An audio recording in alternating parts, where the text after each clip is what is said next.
questioned about the meaning of it because she believed that those rituals were meaningless.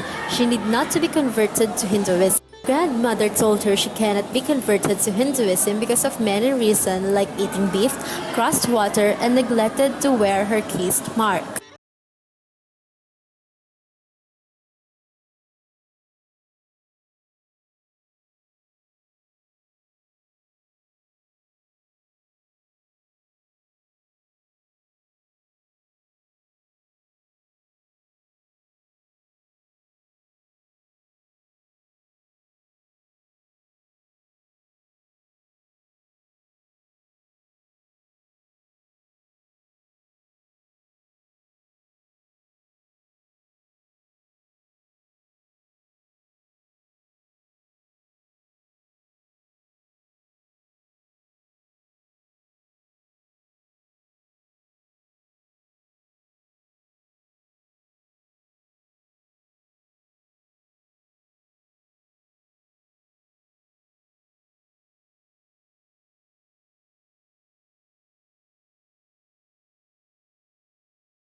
The man in the house became the head.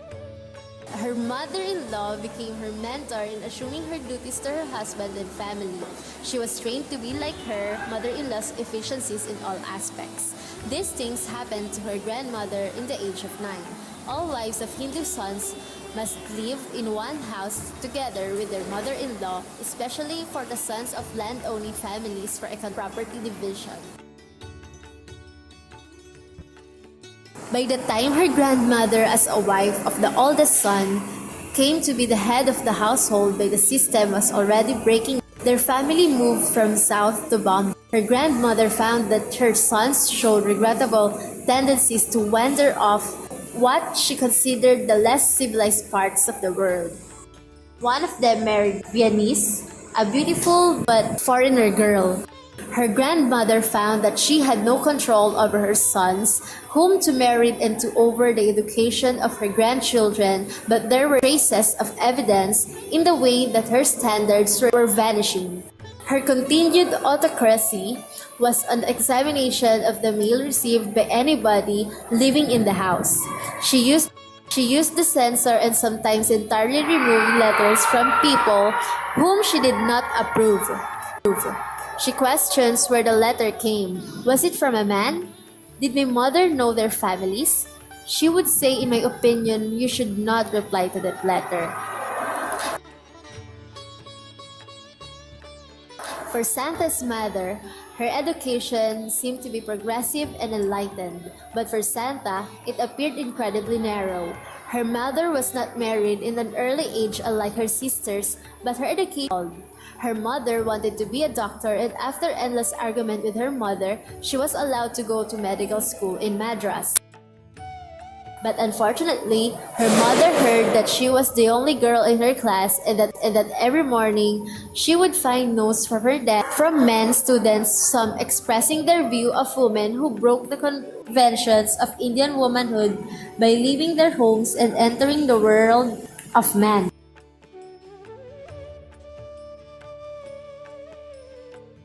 She was taken out of the school immediately and continued, instead in a more ladylike work in English literature in women's college. Her mother defied two of the most rigid social conventions of the time before she was 25. She earned a living by lecturing English literature in Madras College, and at 25, she was the first Kashmiri girl to marry outside her community. Even 25 years after mother's marriage, she was still Kashmiri woman whom she had met when we returned to Kashmir, who still would not receive her mother because she had broken their social rules.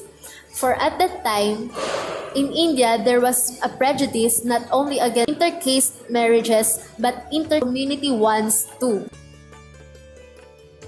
Because their mother had to fight against the old standards and because she had brought up to believe in them, their mother was an emotional understanding of them which she and her sister will never have. Both of them being brought up in Europe and educated in proper and preparatory and public school in England, they felt that the conventions were only not retrogressive and socially crippling the country and ridiculous. They thought at that time the one needed perspective of travel to see the thing. They were only flattering themselves. For later, they found many young Indians who had lived at home all their lives and had a far clearer picture of India's social problems and, moreover, were doing great deal more towards solving them than ever thought of doing.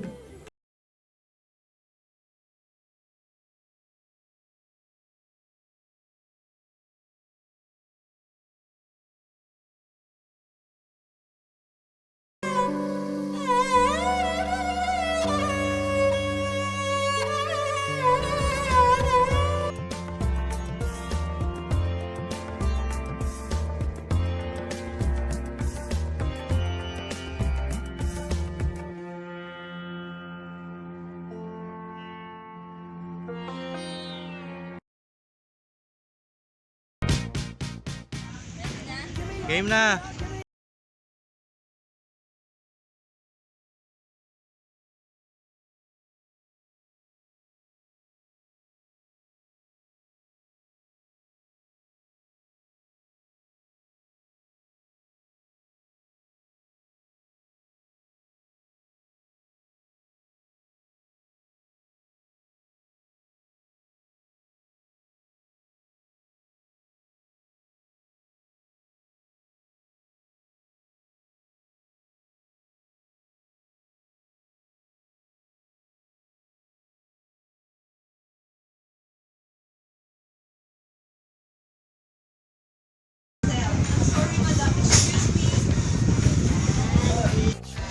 Ayuma.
make face na kayo. Kaya naman maganda yun. We are the... 1, 2, 3, go! We are the Indiana Jones! We are watching Indiana Jones! Directed by James Malaki Chan! Tama na,